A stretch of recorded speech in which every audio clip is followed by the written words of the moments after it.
मेरे गुरु महेश्वर शिव को मेरा प्रणाम है। इस कालखंड के प्रथम शिव के शिष्य और हम सबों के परम आदरणीय हमारे बड़े गुरु भ्राता साहब श्री हरिनंदन जी के चरणों में मेरा प्रणाम है। हम सभी शिष्यों की माँ ममतामयी गौरामयी माँ नीलम आनंद जी के चरणों में मेरा प्रणाम है। और झारखंड राज्य के सिमडेगा जिले में अवस्थित इन सुदूर जंगल में बहुत न्यूनतम साधन में रहने वाले लेकिन शिव का अलग जगाने वाले गुरु भाई गुरु बहन के चरणों में मेरा है। आप सबको मेरा प्रणाम है।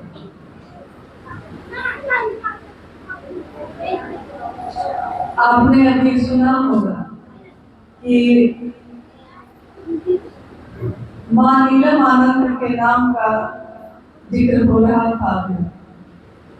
मन ही मन महादेव को शिव को अपना गुरु बनाया और उन्होंने अपनी धर्म पत्नी नीलम आनंद जी को ये कहा कि नीलम, मैंने शिव को गुरु बना लिया है, तुम भी बना लो। माँ नीलम आनंद जी ने सहर्ष पूरे मन से शिव को अपना गुरु बनाया और कदम कदम पे उनका साथ शिव की शिष्यता आज जो व्यापक है, विस्तार पा रही है, इसके लिए उन्होंने उस समय दिया। माँ नीलम आनंद का जन्म स्थान जो है अब झारखंड है, पहले तो बिहार ही था, दोनों बिहार में ही था, ये भी जो आज झारखंड है। लेकिन अभी भी पलामू जिला के बारे में आपको सुना होगा। पलामू जिला जानते हैं? जैसे सिमडेगा जिला है वैसे पलामू, उसी में एक प्रखंड है मनातू। मनातूगढ़ के राज परिवार में, बहुत बड़े समृद्ध परिवार में माँ नीलम आनंद जी का जन्म हुआ था। बचपन से ही वो बहुत ही सुविधा में रही और जब विवाह में उनका हुआ तो वो एक ऐसे घर में गए जहाँ किसी भी चीज की कमी नहीं थी। लौकिकता में जो भी चीज होती है सब कुछ उपलब्ध था। लेकिन साहब हरिनंदन जी ने उस समय अपनी पढ़ाई करते हुए और एक तरफ बहुत गुरुओं के पास जब वो ठगे गए, धोखा पाया उन्होंने। जैसे हमारे आपके साथ भी होता है, हम लोग के जीवन में कोई परेशानी हो जाती है या कुछ चाहते हैं हम लोग, तो कोई बताता है कि इस बाबा के पास जाओ, तो वो थोड़ा सा झाड़फूक कर देगा तो ठीक हो जाएगा, वो आपसे पैसे। लेकिन आप जब जाते हैं तब आपको पूरा विश्वास होता है कि ये जरूर मेरी मदद करेगा। तो साहब हरिनंदन जी के जीवन में भी हाँ, ये मुझको जरूर सिखा देंगे। तो दिन रात हुआ, एक दिन उनके मन में ये समझ लिया कि जैसे पानी बहुत गहरा है तो डर से हम लोग उसमें जल्दी जाते नहीं हैं, इधर जाएंगे वहां जाएंगे। उसमें दूर से देखने में जो बहुत गहरा लगता है लेकिन बहुत शक्ति है और वो समझा भी देते हैं कि हाँ, मेरे पास आओगे तो हम ऐसा कर देंगे, ऐसा कर देंगे। तो हम सरल मन से उसमें विश्वास कर रहे हैं। लेकिन जब नजदीक जाते हैं, रहने लगते हैं उसके पास, तो एक न एक दिन ये समझ जाते हैं कि जो ये कह रहे हैं वैसा इनके पास कुछ नहीं। ऐसा ही साहब के साथ हुआ। एक दिन उनके मन में ये समझ लिया, लेकिन ऐसा होते होते 14 वर्ष बीत गए। 14 साल तक वो अलग, कभी इस गुरु को कभी इस गुरु को पकड़ते रहे, उसके पास जाते रहे। लेकिन धीरे धीरे उनका जीवन भी बढ़ता गया, पढ़ाई भी होती रही और पटना में बिहार की राजधानी है पटना। कॉलेज में जब वो पढ़ रहे थे और आरा में जब शमशान भूमि में वो जाया करते थे, वहां भी जिनको गुरु बनाया था उन्होंने बताया था कि ऐसे करना तो कर रहे थे। लेकिन उस दिन उनका मन एकदम ही निराश हो गया। पढ़े लिखे घर के बेटे थे, उनके पिता उस समय शिक्षा विभाग के डायरेक्टर थे, लेकिन एक तरफ चमत्कार की दुनिया, पारलौकिक दुनिया उनको खींचती रही। लेकिन उस दिन 1974 में उस दिन उनके मन में निराश होकर, आधी रात का समय था, उनके मन ने सोचा कि कहीं कुछ नहीं है, आज के बाद जो भी मैं करता था नहीं करूंगा। नहीं, हम लोग निराश हो जाते हैं तो क्या करते हैं, कहते हैं कि अब इस काम को कभी नहीं करेंगे, थक गए, बहुत कोशिश की, नहीं हुआ, छोड़ देते हैं। उनके मन में भी ये सोचा और उन्होंने सोचा कि आज तक जितना भी काम किए हैं अब कभी नहीं करेंगे। लेकिन जब ये सब नहीं करेंगे तो हम करेंगे क्या आगे? तो उन्होंने, जैसा अभी आपने भजन, हमारे बच्चे, हमारे बूढ़े, हमारे घरों में महादेव का नाम जो मेरा दुख दूर कर सकेगा, महादेव के सिवा तो इसके लिए उन्होंने कोई किताब, इसके लिए पढ़ाई करनी पड़ती है, ये तो दिल का मामला है। प्रेम होता है तो एक क्षण, वर्षों उन्होंने नीलम आनंद जी को ये कहा, उन्होंने विश्व को गुरु बनाया। 1980 के दशक में तो अपना काम है, दुनिया के हैं, लेकिन दुनिया के हैं मेरे नहीं है तो मेरे किस काम के? यहाँ सिमडेगा में बहुत सारी योजना चलती है पढ़ाई के लिए, नहीं तो मेरे लिए तो किसी काम का नहीं है। वैसे ही भगवान जो है वो सारी दुनिया उनकी पूजा करती है, लेकिन जब तक वो मेरे अपने नहीं होंगे तो उनसे हम ज्ञान नहीं ले सकेंगे। उनसे ज्ञान लेने के लिए अपने जीवन, चाहे हर धर्म, हर संप्रदाय के लोग उसको अलग तो वो एक ही, तो क्यों नहीं सीधे उसी से कि महादेव को अपना गुरु बनाओ। दीदी नीलम आनंद जी ने जब लोगों की स्मृति याद आई, क्योंकि साहब को भी जंगलों से बहुत लगाव रहा, माँ नीलम आनंद जी को बहुत लगाव रहा, और उन्होंने कहा एक दिन कि जंगल में जो पेड़ पौधे होते हैं, इंसान क्या पत्ता भी बोलेगा, नमः शिवाय करेगा, शिव को प्रणाम करेगा, पत्ता पत्ता शिव को अपना गुरु बनाएगा, इंसान तो बनाएगा ही। तो आज आपके द्वारा जब इन सुदूर गांवों में शिव की बात हो रही है तो मन इतना आह्लादित है देखकर, सुनकर कि आप कितनी विषम परिस्थिति में भी लेकिन अपने गुरु की बात कर रहे हैं लोगों के बीच। एक दिन साहब ने कहा था कि न्यूनतम व्यवस्था में रहने वाले लोगों ने शिव की स्थापना दूसरे लोगों के दिलों में की। न्यूनतम व्यवस्था में रहने वाले लोग, जिनके पास बहुत चीजें नहीं है, बहुत बड़ा घर नहीं है, बहुत संपत्ति नहीं है, बड़ा गाड़ी नहीं है, कुछ नहीं है, लेकिन मिजाज जो है, मन जो है वो शिव भाव से भरा हुआ है।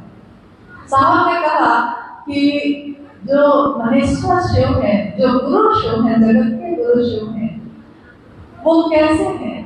वो तीनों लोगों को तो संपत्ति और वैभव देते हैं, लेकिन तस्वीरों में हम लोग डॉक्टर से कहते हैं कि कोई ऐसी दवा दीजिए कि हमको नींद आ जाए। संपत्ति बहुत है, घर पे घर है, गाड़ी पे गाड़ी है, लेकिन नींद नहीं आती है। और आपके साथ ऐसा नहीं हुआ होगा कभी, क्योंकि जंगल में लकड़ी चुनते हुए, पत्ता चुन के उसका न्यूनतम व्यवस्था में भी हम सुखी रह सकते हैं। अभी कुछ वर्ष पहले, 2-3 साल पहले, आपने सुना होगा कि कोरोना नाम की एक महामारी आई थी। आप लोग भी अपने घर में बंद हो गए थे, आप लोग भी, सब जगह के लोग अपने घर में बंद हो गए, क्योंकि जीवन की रक्षा करनी थी। सब कोई को कहा गया कि कोई घर से नहीं निकलेगा, कोई एक दूसरे को नहीं छुएगा, कोई एक दूसरे के साथ खाएगा नहीं। सोचिए, जिस दुनिया में हम रहते हैं, हम इंसान हैं, हम सब एक साथ रहते हैं, एक साथ खाते उठते बैठते हैं, लेकिन एक महामारी आई जिसने हमको अलग कर दिया। तो ये आपको अच्छा लगा था? अच्छा तो नहीं लगा होगा, लगता होगा कि ये कब खत्म होगा, कब पहले जैसा समय आएगा। देखिए, दुनिया में महादेव ने भी हमको आपको एक जैसा ही पैदा किया, एक जैसा। उन्होंने कोई जाति नहीं बनाई, उन्होंने कोई धर्म नहीं बनाया, उन्होंने संप्रदाय में नहीं बांटा हमको आपको, उन्होंने तो सबको एक जैसा पैदा किया। सबके रगों में खून बहता है, सबका दिल धड़कता है, सबके पास दिमाग है, लेकिन हम जब इस धरती पे आए, हम लोगों ने महादेव की बनाई हुई दुनिया को अलग अलग टुकड़े में बांटना शुरू किया। आज इतने जाति में बढ़ गए हम लोग कि बांटने को भी अब कुछ नहीं रहा। मान लीजिए कि कोई एक खेत का टुकड़ा है और अगर उसको आप बांटने लगे तो एक दिन ऐसा समय आता है ना कि बांटने के लिए भी कुछ नहीं बचता है। तो यही है आज दुनिया की हालत, अब बांटने को भी कुछ नहीं बचा। तो फिर से एक होने का, फिर से उसी शिव की तरफ चलने का आह्वान है, एक आवाज है, एक पुकार है कि हम सब उस महादेव की तरफ चलें। मन चलता है, शरीर नहीं। शरीर में तो हम अपने घर में रहते हैं, खाना बनाते हैं, लकड़ी चुनते हैं, लकड़ी काटने जाते हैं, लेकिन मन से तो कहीं और रहते हैं ना उस समय। ये सब काम करते हुए भी हमको जिसको हम प्यार करते हैं वो याद आता है कि नहीं आता है। बारिश की बूंदें जब बरसती हैं तो जिसको हम प्रेम करते हैं उसकी याद आती है कि नहीं आती है। उसी तरह हम अपने जीवन में, अपने परिवार, अपने गृहस्थ आश्रम में रहते हुए भी उस महादेव को अपने मन से याद कर सकते हैं। और उसके लिए ये तीनों सूत्र बहुत मददगार साबित होता है। तीनों सूत्र, मेरा मन कहता है, मन ही मन हम कहते हैं, हे शिव आप मेरे गुरु हैं, मैं आपका शिष्य हूँ, मुझ शिष्य पर दया कर दीजिए। मुझ पे मेरा मन है शिष्य, मेरा मन आपको अपना समझता है, गुरु समझता है। गुरु क्या करते हैं? वो ज्ञान देते हैं। जैसे यहाँ हम लोग ये खिड़की भी बंद कर दें, वैसे ही मन में बहुत अंधेरा है, कोई अपना नहीं दिखता है। जिसको अपना समझते हैं वो एक दिन धोखा दे देता है। उसके बारे में आपने कभी सुना है कि अपने बच्चों के लिए वो बुरा सोचता है, उसका अहित सोचता है, क्योंकि माँ बाप है, वो उसने पैदा किया है। लेकिन मूल कारण कौन है पैदा करने का? क्योंकि अगर हमारे चलने से हमको बच्चे होते तो सबके होते, लेकिन ऐसा तो नहीं होता है। किसी को होता है, किसी को बच्चे नहीं होते। मूल कारण कौन है? कहाँ से है ये उत्पत्ति? कहाँ से पैदा होते हैं सब? कहाँ मृत्यु के बाद चले जाते हैं, देह का अंत होने के बाद चले जाते हैं। तो वो महादेव मेरा आपका अपना है। अब आइए हम लोग कुछ ऐसी बातों पे, कुछ ऐसी जिज्ञासाओं पे बात करते हैं। जो हम लोग अभी जब आए तो यहाँ के जो गुरु भाई विद्वान है, उन लोगों से जब बात हुई तो उन्होंने कहा कि अभी भी चूंकि यहाँ सुविधाओं की कमी है तो कुछ दिक्कत ऐसी होती है जिसका उत्तर हम नहीं दे पाते, हम नहीं समझा पाते कि ऐसा क्यों होता है। बहुत सारे प्रश्न होते हैं, बहुत सारी बातें होती हैं। तो आइए हम लोग कुछ ऐसे प्रश्न पे, कुछ ऐसी जिज्ञासाओं पे बात करते हैं, यथासंभव हम लोग उत्तर देने की कोशिश करेंगे।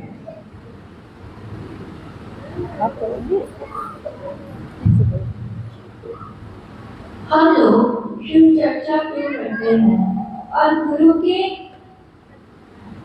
लिए एकग्रस्त होने का क्या मतलब है? प्रश्न है, जिज्ञासा है, हम लोग शिव चर्चा क्यों करते हैं? सही बात है, महादेव से दया मांगते, नमस्कार प्रणाम कर देते, हम चर्चा क्यों करते हैं? हाँ, लोग पूछते ही होंगे आपसे या फिर चर्चा करने के पीछे कारण क्या है? महादेव की पूजा तो हम लोग करते ही हैं, और दूसरा है उसमें कि एक निष्ठ होने का मतलब क्या है। मतलब कहा जाता है कि गुरु के प्रति एक निष्ठ होइए, इसका मतलब क्या है।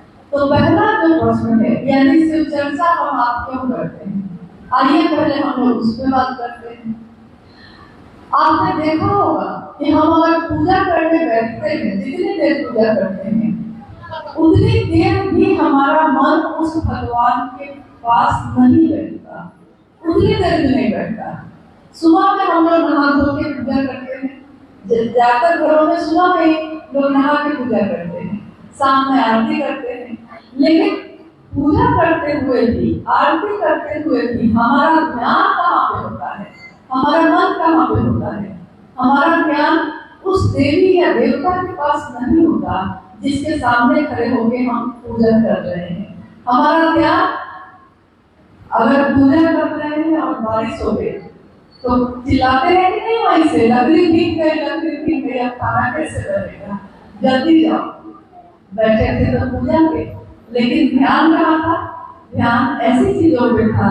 बाहर चूल्हा पे कुछ चढ़ा दिए हैं और पूजा करने चले गए, सोचे हैं कि आगे उतार लेंगे, तब तक बच्चा चिल्लाता है माँ दूध उबल गया, गिर गया, तो बीच में ही दौड़ते हैं। यानी कि मन हमारा पूरी तरह उस देवी या देवता के पास नहीं जाता जिसकी हम पूजा करते हैं। तो सबसे सरल तरीका क्या है, सबसे आसान तरीका क्या है, क्योंकि जिसकी बात हम ज्यादा करते हैं हमारे मन में धीरे धीरे वही बात अस्थायी होने लगती है। हम जिस बारे में बात करते हैं, हम किसी बारे में बात करते हैं अगर, तो आप देखिएगा कि नींद में भी आपको वही दिखाई देने लगेगा। अगर 4-5 दिन हम लोग किसी एक बारे में बात कर लिए हैं तो नींद में सोए में भी हमको वही दिखाई देगा। आपने देखा होगा कभी कभी शाम के समय में अचानक कोई एक आदमी कहता है कि ऐसा हुआ था, एक भूत आया था, एक प्रेत आया था, ऐसा हुआ, ऐसी कहानी। पता चलता है दूसरा भी कहने लगता है हाँ ऐसा हुआ था, तीसरा भी कहने लगता है हाँ ऐसा हुआ था। अब रात में आप सोने जा रहे हैं। ज्यादातर लोग तो डर के मारे सोते ही नहीं आते ले जाके, कहते हैं कि शादी में बात करनी थी, अब मेरे मन से ये बात जा ही नहीं रही है। नहीं कहता है कि नहीं, मतलब हम अगर गलत बोल रहे होंगे तो आप बोलिएगा, लेकिन मेरी अनुभूति है ये। और बच्चा लोग तो और ज्यादा कि माँ मेरे पास आके सो, मतलब डर गया। क्यों? बात का असर हुआ उसको, जो बात उसने सुनी है ना, अब उसके मन पे वही बात का असर है। आप देखिएगा कि यहाँ के मैदान में लोग फुटबॉल खेलते हैं। जैसे ज्यादातर झारखंड के गाँव में जब हम लोग जाते हैं तो हम लोग देखते हैं कि एक बॉल लेकर सब बच्चे गाँव में फुटबॉल खेलते रहेंगे। फुटबॉल खूब खेलते हैं, बारिश में तो और ज्यादा। तो इतना खेलता है कि कोई लड़का सोए में ही फुटबॉल को मारने के लिए पैर चलाना पड़ता है, तो वो सोए में अचानक पैर चला देता है, सोए में ही, मतलब उसकी नींद में भी वही फुटबॉल है। हम अपने जीवन में जो काम सबसे ज्यादा करते हैं हमारी नींद में भी वही आने लगता है, हमारे मन में भी वही आने लगता है। तो हम बात करते हैं जलन की, हम बात करते हैं दूसरों की, तो हमारे मन में भी वही आ जाता है। लेकिन अगर हम बात करेंगे महादेव की तो हमारे मन में भी तो महादेव आएंगे। हम अगर अपने घर में शिव की चर्चा करते हैं, यानी बात करते हैं, शिव की चर्चा क्या है, हम बात करते हैं, आप सुनते हैं, आप बोलते हैं, हम सुनते हैं, हम दोनों एक दूसरे से बात करते हैं। जो मेरे समझ में आता है हम आपको बताते हैं, जो आपके समझ में आता है आप बताते हैं। यानी शिव की चर्चा, बात करना एक दूसरे से महादेव के बारे में, हमारे मन में उस महादेव की याद अस्थायी करता है। और अगर महादेव, अभी हम लोगों ने बात की कि अगर मेरा नहीं होगा तो फिर हम उसके लिए कुछ भी करेंगे बेकार है। मेरा वो बच्चा नहीं है तो हम उसकी परवाह भी नहीं करेंगे। हमको क्या मतलब उसके पास कपड़ा है या नहीं है, हमको क्या मतलब उसने खाना खाया है कि नहीं खाया है, मेरा है, इसीलिए हमको परवाह होती है। तो ये क्या है, गांव में हम अपने घर का काम कर लेते हैं, सब कुछ कर लेते हैं, तो अपने खाली समय में अगर हम लोग सब कोई मिल के बैठ के महादेव महादेव करते हैं, तो इन पहाड़ों जंगलों में अगर शिव का नाम गूंजता है तो इससे सुंदर नाम और क्या है। हम सबकी तो बात करते हैं, हम सबके लिए तो काम करते हैं, थोड़ा अपने महादेव की बात कर लें, और ये एक बात से दूसरे में, दूसरे से तीसरे में बढ़ती ही चली जाती है। एक दिन तो ऐसा था ना कि हम और आप कोई भी सीरियस नहीं थे, लेकिन किसी ने हमको आपको बताया है, किसी ने हमको ये रास्ता दिखाया, तो हम भी उस रास्ते पे चले। अब है कि हमको जितना ही समझ में आता है, जितना ही करने आता है, उतना ही करते हैं। अब हम लोग आते हैं, एक जगह पे रहने नहीं आता है, आता है। आप बताइए, अगर आप जंगल में लकड़ी काटने जाते हैं, अगर टांगी लेकर, कुल्हाड़ी लेकर आप गए हैं, अब लकड़ी काट रहे हैं आप, पूरी तरह अगर आप लकड़ी पे ध्यान नहीं दीजिएगा काटने पे, और एक ही जगह पे ना बार बार काटते हैं, बार बार काटते हैं, होता है ना ऐसा, एक ही जगह पे कुल्हाड़ी को, उस टांगी को बार बार चलाते हैं कि नहीं। अगर उधर भी देखते हैं और उधर भी देखते हैं और टांगी भी चला रहे हैं, तो कटेगा कभी? कटेगा? नहीं कटेगा। देखा होगा आपने कि लोहार, जो लोग लोहा से सामान बनाते हैं, लोहा से कुछ कुछ बनाते हैं ना, सब्जी काटने वाला चाकू, ये सब बनाते हैं। आपने देखा होगा कि आग पे वो उसको तपाते हैं, आग पे गरम करते हैं और लगातार उस पे हथौड़ी जैसी चीज से ठोकते हैं। देखिए, अगर वो पूरी तरह उस जगह पे नहीं करेगा ये काम, तो कभी भी सही चीज नहीं बन सकेगी, बनेगी। उसके लिए भी उसको एक जगह होना पड़ता है।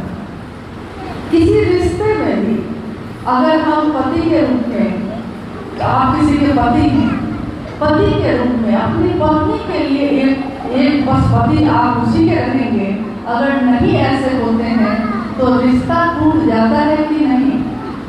4 साल, 5 साल, 10 साल साथ रह के और तब फिर एक दूसरे को छोड़ देते हैं, छोड़ते हैं कि नहीं, एडजस्ट नहीं हो पाए, एक दूसरे के नहीं हो पाए। तो साहब ने कहा कि गुरु को आप क्या दे सकते हैं, लेकिन कम से कम आप उस गुरु के लिए तो एक जगह दिए। एक जगह तो कोई भी छोड़ देता है, एक घर तो कोई भी छोड़ता है, उस जगह पे दिमाग नहीं लगाता है, वहाँ दिल लगाता है। तो एकाग्र होइए, निष्ठ होइए महादेव की बात पे। ये तीनों सूत्र हमारे मन को महादेव की तरफ ले जाने में बहुत मददगार साबित होता है। और ओम नमः शिवाय क्यों नहीं बोला जाता है? अच्छा, ओम नमः शिवाय ही क्यों बोला जाता है? क्यों नहीं बोला जाता है? अच्छा, ओम नमः शिवाय क्यों नहीं बोला जाता है? हाँ, क्योंकि तीसरा सूत्र ये कहता है कि महादेव को प्रणाम करें तो नमः शिवाय से भी कर सकते हैं। अब नमः शिवाय यानी पंचाक्षर मंत्र, 5 अक्षर का मंत्र, तो न म शिवाय 5 अक्षर तो हो गया, और अगर हम उसमें ओम लगाते हैं तो वो 6 अक्षर का होता है। जैसे हम अपने नाम के आगे श्रीमती या श्री लगाते हैं, उसी तरह इस मंत्र के आगे भी ओम सम्मान के लिए लगाया गया है। लेकिन जब कोई अपना हो जाता है, इस बारे में साहब ने कितनी बार कही, ये बात इसकी व्याख्या की है कि जब हम किसी को चिट्ठी लिखते हैं तो हम उस चिट्ठी के ऊपर लिफाफा में लिखते हैं। हालांकि अब तो चिट्ठी लिखते ही नहीं है लोग, फोन पे ही बात हो जाती है, मोबाइल पे। अब चिट्ठी नहीं लिखना है, बहुत तरह में रखते हैं, फोन ही की बात हो जाती है। लेकिन अभी भी कुछ लोग लिखते हैं, पहले तो बहुत लिखते थे। तो ऊपर लिफाफा पे हम लिखते हैं श्रीमती सुशीला देवी, मान लीजिए पत्नी का नाम है, किसी की पत्नी का नाम है सुशीला, उसने लिखा है श्रीमती सुशीला देवी, लिफाफा पे लिखा है, लेकिन अंदर जो चिट्ठी है अब वो अपनी पत्नी को लिख रहा है। तो क्या लिख रहा है? प्राण प्रिय सुशीला को बहुत बहुत प्रिय लिखता है ना। प्राण प्रिय है मेरी, मतलब मेरी प्रिय पत्नी को लिख रहा है वो। तो जिस जो प्रिय हो जाता है तो औपचारिकता जो होती है वो खत्म हो जाती है। तो जब हम कहते हैं महादेव मेरे हैं, मेरे गुरु हैं, मेरे शिव है वो, तो हम सीधे सीधे अब उनसे जुड़ गए हैं। तो हम सीधे पंचाक्षर मंत्र का ही प्रयोग कर लेते हैं उनसे। और क्योंकि 5 अक्षरों के मंत्र से शिव को प्रणाम जब हम करते हैं तो हम लोग में से बहुत लोग माला का प्रयोग करते हैं, रुद्राक्ष की माला का, उसमें भी कर सकते हैं। लेकिन सबसे सुंदर तरीका है सांस में करने का। मतलब सांस जब हम लेते हैं तो सोचिए कि नमः अंदर जाता है और सांस जब बाहर निकलता है, जब सांस छोड़ते हैं आप तो शिवाय बाहर जाता है। नमः सांस लिए शिवाय बाहर गया, सामान्य गति पे जैसे सांस लेते हैं हम लोग। तो सबसे सुंदर तरीका तो यही है। इसके लिए आपको कोई साधन की जरूरत नहीं है, इसके लिए आपको कुछ लेने की जरूरत नहीं है। आप कहीं भी कैसी भी स्थिति में नमः शिवाय से सांस में प्रणाम कर सकते हैं शिव को। तो क्यों नहीं हम लोग इसी तरह से करते? इसीलिए इसमें ऐसा नहीं है, बहुत लोग कहते हैं तो हम लोग कहते हैं आप कर सकते हैं, लेकिन फिर सांस पे ओम नमः शिवाय चढ़ के नहीं कर सकेगा। सांस पे चढ़ के उतरेगा नमः शिवाय ही। इसीलिए कहा गया है आपकी इच्छा है आप कर सकते हैं। महत्वपूर्ण है कि आप प्रणाम करिए, क्योंकि प्रणाम करने का तरीका अलग अलग होता है।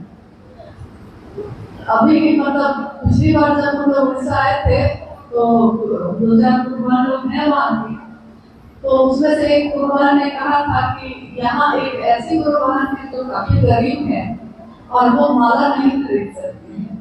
मतलब वो रोज क्या खाएगी, भात खाती है जो सरकार से बहुत कम पैसे में मिल जाता है, वही भात उबालती है, आधा सुबह में खाती है, दिन भर काम करने चली जाती है, लौटती है तो बासी भात और नमक भी रात में खाकर सो जाती है।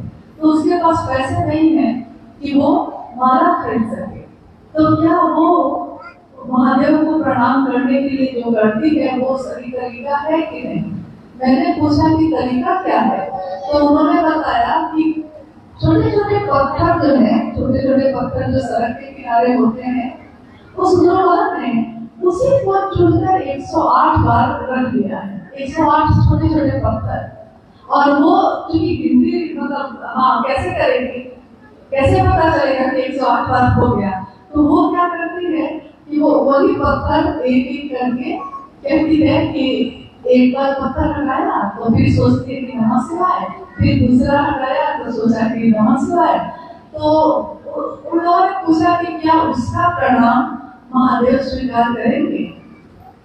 तो हम लोगों ने कहा कि हाँ करेंगे, क्योंकि प्रणाम तो आपका मन करता है, सामान नहीं करता।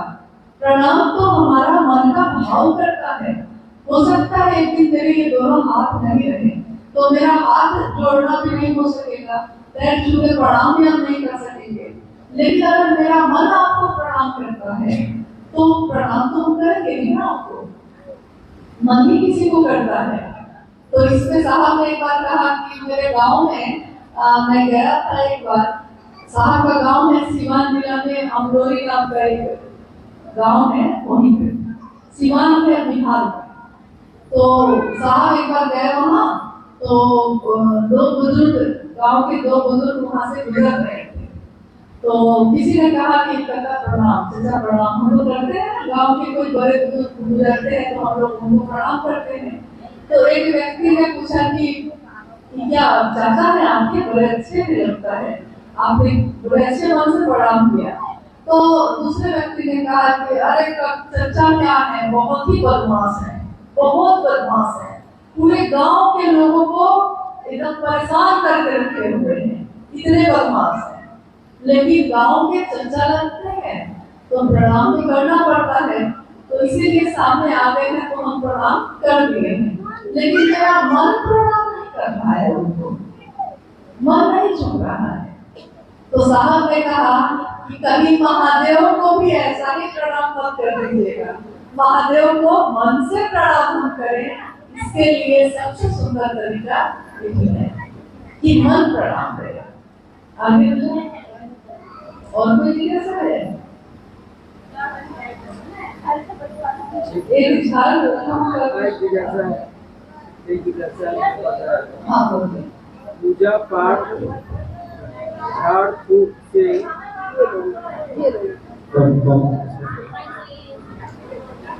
एक जिज्ञासा है, पूजा पाठ झाड़ फूक से भिन्न है, शिव की शिष्यता कैसे थोड़ा सा समझाया जाए?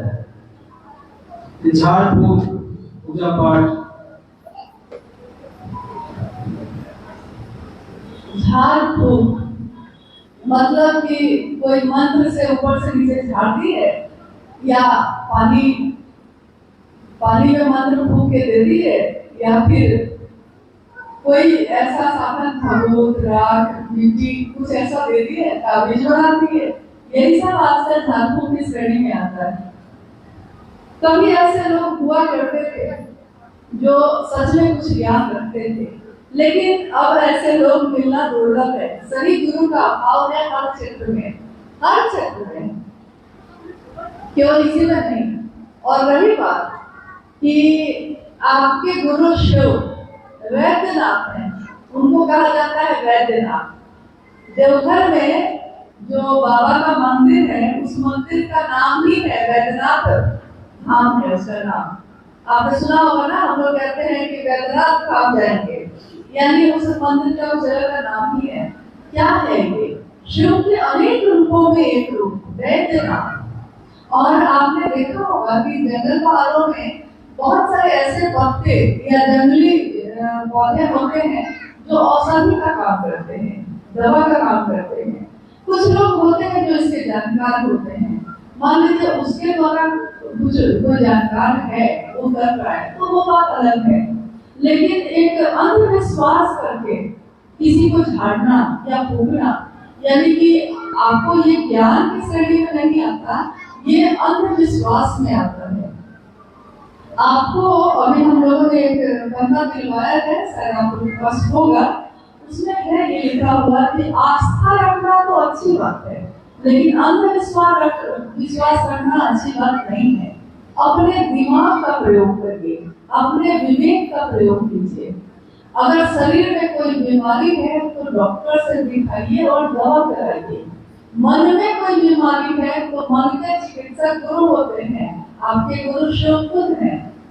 हमारा मन अगर शिव भाव से भरा होगा तो मन कमजोर मन में बीमारियां होती हैं, और अगर मन वो शिव के सानिध्य में हो तो कमजोर हो रहा है। जैसे मन का असर शरीर पे कितना पड़ता है, उसका एक उदाहरण है। एक गांव में एक बार आग लग गई, एक गांव में आग लग गई, तो यहाँ झारखंड में एक घर यहाँ है, दूसरा घर वहाँ है। तो अगर एक घर में आग लगती भी है तो दूसरे में नहीं पहुंच पाती, लेकिन दूसरे राज्यों में जाइएगा आप तो एकदम बगल बगल में घर बना हुआ है। यहाँ तक कि एक ही दीवार है दो घर की, इतना सड़ा हुआ है। तो एक घर में अगर आग लग गई तो सब में लगने लगती है। इसी तरह एक गांव में आग लग गई। उस गांव में एक घर ऐसा था जिसमें एक व्यक्ति बहुत सालों से लकवा मार गया था उनको, तो वो अपने बिस्तर पे लेटे रहते थे, हिल नहीं पाते थे, खुद से उठ नहीं पाते थे। मन की शक्ति क्या होती है देखिए, उठ नहीं पाते थे वो। लेकिन एक दिन आग जब लग गई, तो जब आग लगती है तो सब अपना जान बचाने का सोचता है, दूसरे को भूल जाता है, तो सब बाहर भागने लगे, चिल्लाने लगे लोग। अचानक लोग देखते क्या है कि वो व्यक्ति जो सालों से उस खटिया से हिला भी नहीं था, उठ नहीं सकता था खुद से, वो व्यक्ति एकदम तेजी में दौड़ते हुए बाहर भाग रहा है। सबको आश्चर्य लग गया, ये कैसे हुआ भाई, ये हुआ कैसे? जान का भय, प्राण जाने का भय, जल जाने का भय इतना ज्यादा उसके मन में हुआ कि उसके मन में पूरी ताकत लगा दी अपने शरीर को ठीक करने में। और जो काम वर्षों से नहीं हुआ था वो उसी समय हो गया। अब उस समय अगर कोई झाड़ू वाला होता तो वो इसका भी जो है श्रेय खुद ले लेता। वो कहता कि हम जो पानी छिपू के पिलाए थे उसी से ये हुआ है। तो ऐसा आपके हमारे साथ होता है कि अगर मन हमारा मजबूत हो जाए तो हमारे शरीर की और मन की बीमारी बहुत सारी चीजें ऐसे ही ठीक हो जाती हैं। तो मन कैसे मजबूत होगा?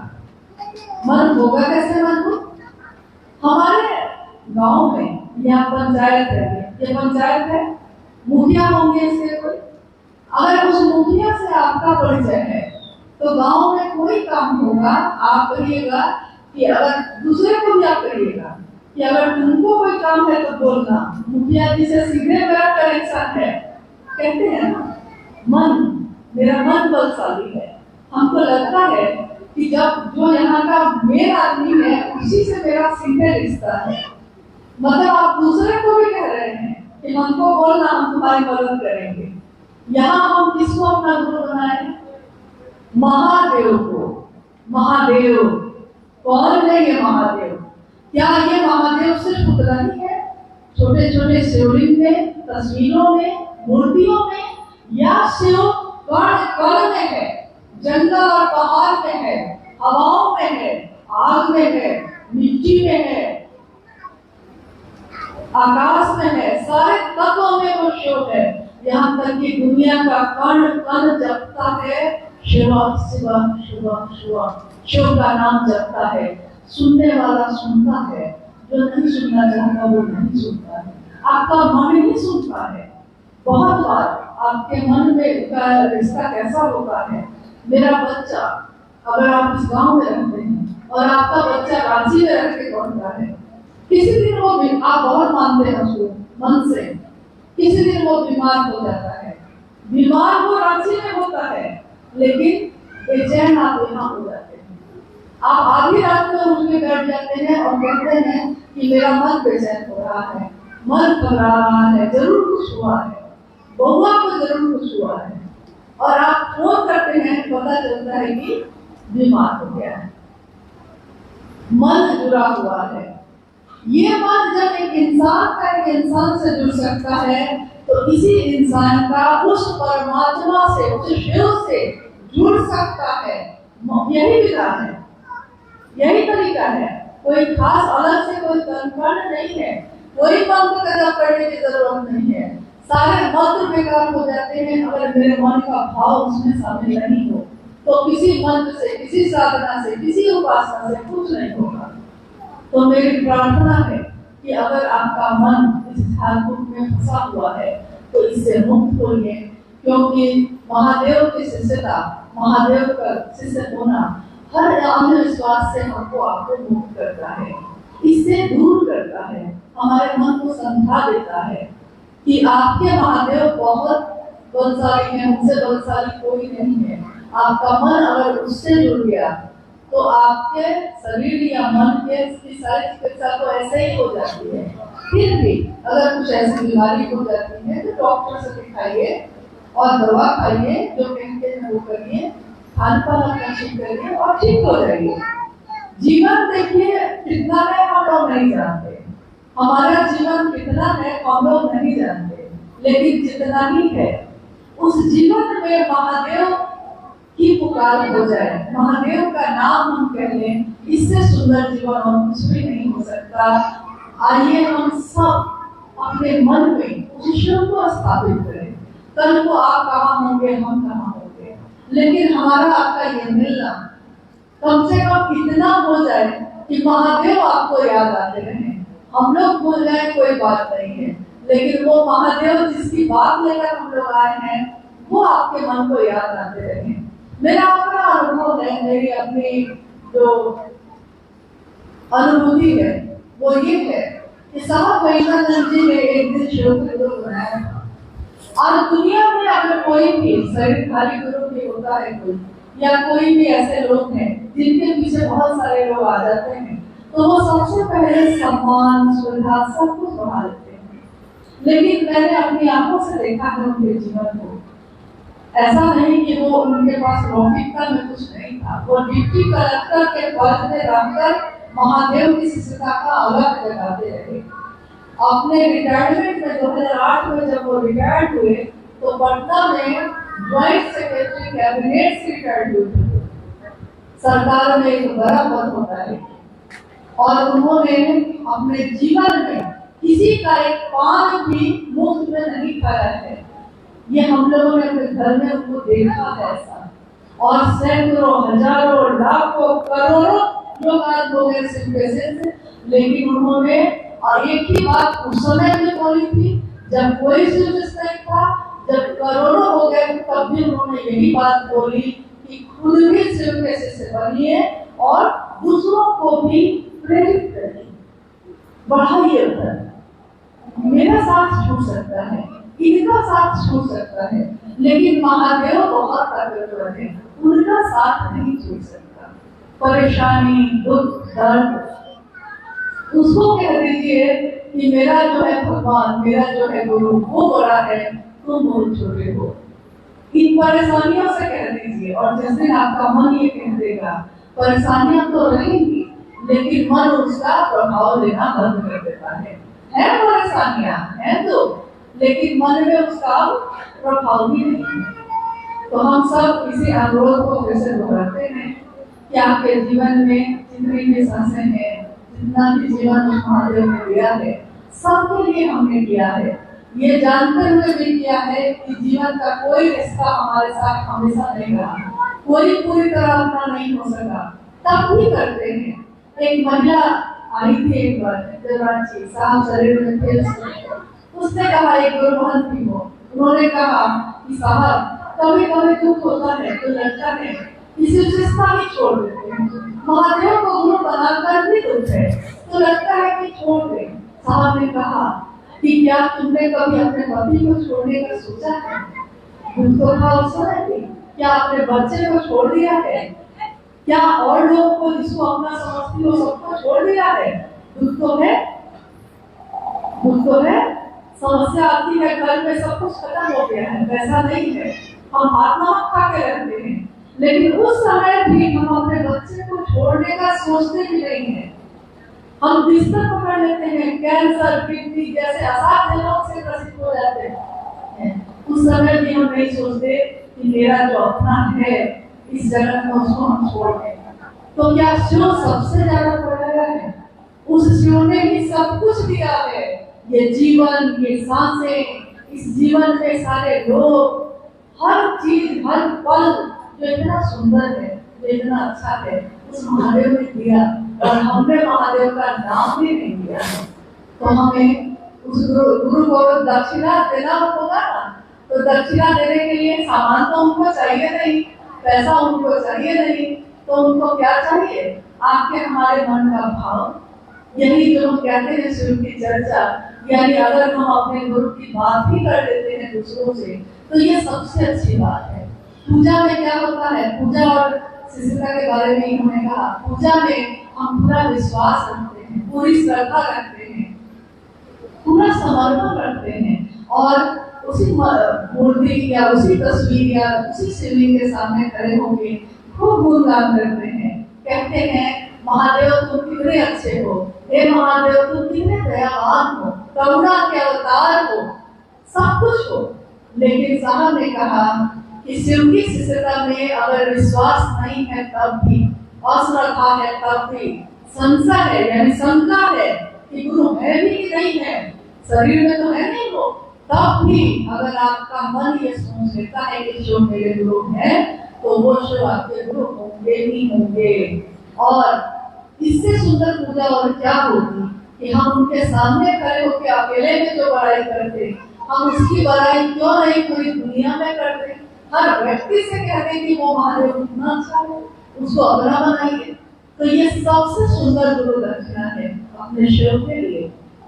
आइए हम सब उसमें अपनी सहभागी करें, अपने जीवन में कुछ समय हर रिश्ते के लिए जैसे देते हैं अपने गुरु के लिए भी। अब हम लोग यहाँ से विदा ले रहे हैं। आप लोगों से फिर अगर भेंट हो सकेगी तो जरूर होगी, और नहीं भी हो सकेगी तो आप जहाँ भी रहेंगे आपके गुरु भी शुरू होंगे, मेरे गुरु भी शुरू होंगे। इसके कारण मेरा आपका हम सब का एक रिश्ता तो हमेशा रहेगा ही रहेगा, गुरु भाई का, गुरु बहन का। गुरु एक है, गुरु के रास्ते में चलने वाले लोग एक है, ये रास्ता भी एक ही है।